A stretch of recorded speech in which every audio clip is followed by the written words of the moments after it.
नमस्कार। मैं सचिंद्र विश्वकर्मा। आप देख रहे हैं न्याय की बात। आज की खास रिपोर्ट। काशी को बदनाम करने की साजिश, सच क्या है और पर्दे के पीछे कौन? उत्तर प्रदेश के मुख्यमंत्री योगी आदित्यनाथ पर आधारित विशेष रिपोर्ट। आज सवाल सिर्फ काशी का नहीं है। आज सवाल उस सभ्यता का है जिसने दुनिया को सत्य, अहिंसा और संस्कार का रास्ता दिखाया। आज सवाल उस काशी का है जिसे बदनाम करने की एक सोची समझी साजिश रची जा रही है। और सवाल ये भी है कि क्या इस साजिश का पर्दाफाश होगा? क्या सच सामने आएगा? और क्या उत्तर प्रदेश के मुख्यमंत्री योगी आदित्यनाथ इस लड़ाई में अकेले हैं? काशी सिर्फ एक शहर नहीं है। काशी एक विचार है, एक सभ्यता है, एक परंपरा है जो हजारों साल पुरानी है। लेकिन आज वही काशी सोशल मीडिया से लेकर अंतर्राष्ट्रीय मंचों तक नकारात्मक खबरों का शिकार बनाई जा रही है। कभी वीडियो वायरल होते हैं, कभी अधूरी तस्वीरें, तो कभी अफवाहों का ऐसा तूफान कि सच दब जाता है और झूठ वायरल हो जाता है। यूपी सरकार की दावा है कि काशी को बदनाम करने की ये कोशिशें सुनियोजित है, संगठित है और राजनीतिक है। मुख्यमंत्री योगी आदित्यनाथ ने कई मंचों से साफ कहा है कि जो लोग विकास से डरते हैं वो भ्रम फैलाते हैं। जो लोग बदलाव नहीं चाहते वो काशी की छवि को नुकसान पहुंचाने की कोशिश करते हैं। 2017 से पहले काशी और आज की काशी, इन दोनों में जमीन आसमान का अंतर है। काशी विश्वनाथ कॉरिडोर, घाटों का सौंदर्यीकरण, सड़कों का चौड़ीकरण, पर्यटन में रिकॉर्ड बढ़ोतरी, रोजगार के नए अवसर, क्रूज सेवा, रोपवे परियोजना, स्वच्छता अभियान। सरकारी आंकड़ों के मुताबिक काशी में पिछले 6 सालों में पर्यटकों की संख्या 3 गुना बढ़ी है। जब भी काशी में विकास होता है उसी समय विवाद खड़ा किया जाता है। कहीं कहा जाता है पुरानी काशी खत्म की जा रही है, कभी कहा जाता है गरीबों को उजाड़ा जा रहा है, कभी कहा जाता है आस्था से खिलवाड़ हो रहा है। लेकिन सवाल ये है, क्या ये सारे आरोप तथ्य पर आधारित है या सिर्फ राजनीतिक एजेंडा? मुख्यमंत्री योगी आदित्यनाथ ने साफ चेतावनी दी है कि काशी की छवि खराब करने वालों पर कानूनी कार्रवाई होगी। उन्होंने अधिकारियों को निर्देश दिया है कि फेक न्यूज पर तुरंत कार्रवाई, अफवाह फैलाने वालों की पहचान, सोशल मीडिया मॉनिटरिंग, विकास कार्यों की पारदर्शी जानकारी जनता तक।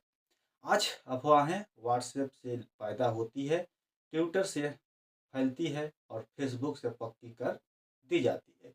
एक छोटा सा क्लिप बिना संदर्भ के वायरल कर दिया जाता है और फिर वही क्लिप पूरी काशी को घरे में कर देता है। विपक्ष पर आरोप है कि वो काशी को मुद्दा बनाकर राजनीतिक रोटियों सेक सकते हैं। जब विकास दिखे तो सवाल उठाओ, जब रोजगार मिले तो विवाद खड़ा करो। क्योंकि अगर काशी चमकी तो योगी मॉडल मजबूत होगा और यही कुछ लोगों को मंजूर नहीं। योगी आदित्यनाथ कोई साधारण मुख्यमंत्री नहीं है। उनकी राजनीतिक सीधी है, कठोर निर्णय, साफ संदेश और जीरो टॉलरेंस। इसी वजह से वो समर्थन भी पाते हैं और विरोध भी। लेकिन सवाल ये है, क्या काशी को बदनाम करके योगी को कमजोर किया जा सकता है या फिर ये साजिश खुद बेनकाब हो जाएगी? ग्राउंड रिपोर्ट बताती है कि काशी की आम जनता विकास से संतुष्ट है। दुकानदार कहते हैं पहले दुकानें बंद रहती थी, अब ग्राहक आते हैं। नाविक कहते हैं अब रोजगार बढ़ा है, घाट चमक रहे हैं। महिलाएं कहते हैं अब शहर सुरक्षित लगता है। सच ये है कि काशी बदल रही है और हर बदलाव को विरोध झेलना पड़ता है। सच ये भी है कि फेक न्यूज, अफवाह और प्रोपेगेंडा आज सबसे बड़ा हथियार बन चुका है। और सच ये है कि काशी को बदनाम करने की कोशिश दरअसल विकास को रोकने की कोशिश है। क्या हम व्हाट्सएप यूनिवर्सिटी से निकली खबरों पर भरोसा करेंगे या ग्राउंड रिपोर्ट रियलिटी देखेंगे? क्या हम अपनी सभ्यता को बदनाम करने वालों को पहचानेंगे या खामोशी से तमाशा देखेंगे? काशी की लड़ाई सिर्फ एक शहर की नहीं बल्कि भारत की पहचान की लड़ाई है और इस लड़ाई में सच को सामने लाना हम सबकी जिम्मेदारी है। चलिए देखते हैं इस खास रिपोर्ट। मित्रों, कांग्रेस के द्वारा जो दुष्प्रचार किया जा रहा है वह यही वीडियो बना करके, जो अपने आप में एक अपराध है,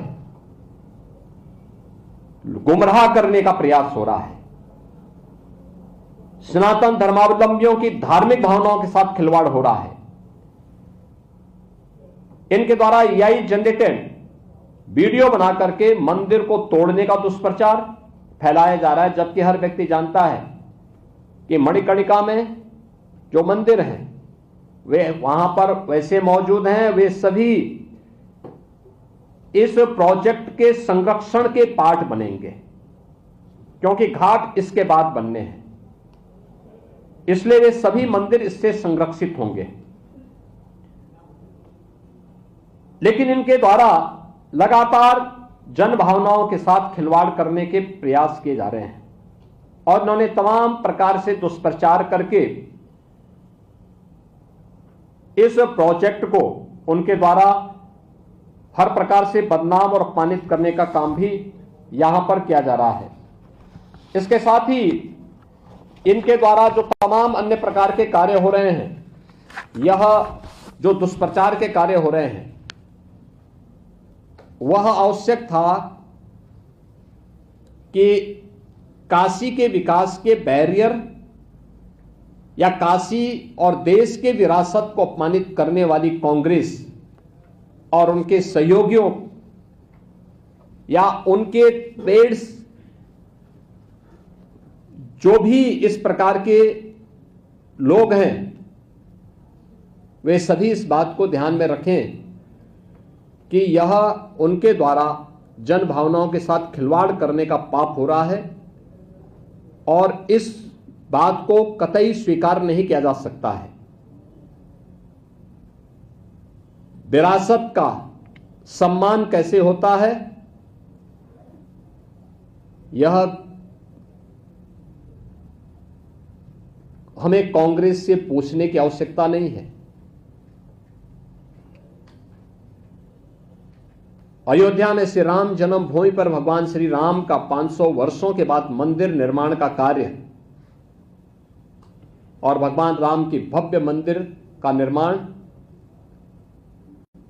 काशी हो या अयोध्या, मां विंध्यवासिनी धाम हो या प्रयागराज, बौद्ध तीर्थ स्थल हो या फिर भारत की विरासत से जुड़े हुए वे सभी तीर्थ स्थल, ये सभी कार्य विरासत के संरक्षण और उसके सुंदरीकरण का कार्य प्रधानमंत्री मोदी जी के नेतृत्व में, उनके मार्गदर्शन में आज उत्तर प्रदेश के अंदर भी और देश के अंदर भी सकुशल संपन्न हो रहे हैं।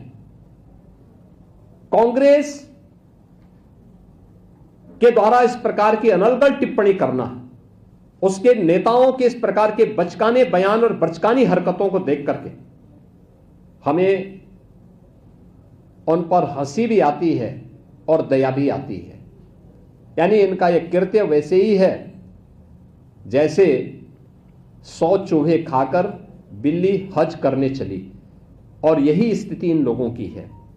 जिन लोगों ने विरासत का सदैव अपमान किया, आज वे विकास के इन कार्यों को बाधा पैदा करने के लिए, और ये केवल मणिकर्णिका के नहीं, देखिए सच्चाई तो ये है कि ये लोग विकास की उस हर कार्यक्रम में बाधा पैदा करेंगे जो काशी हो या प्रदेश हो या देश के विकास से जुड़ी हुई हो और लोक कल्याण से जुड़ी हुई हो, आम जनमानस के जीवन में व्यापक परिवर्तनकारी हो।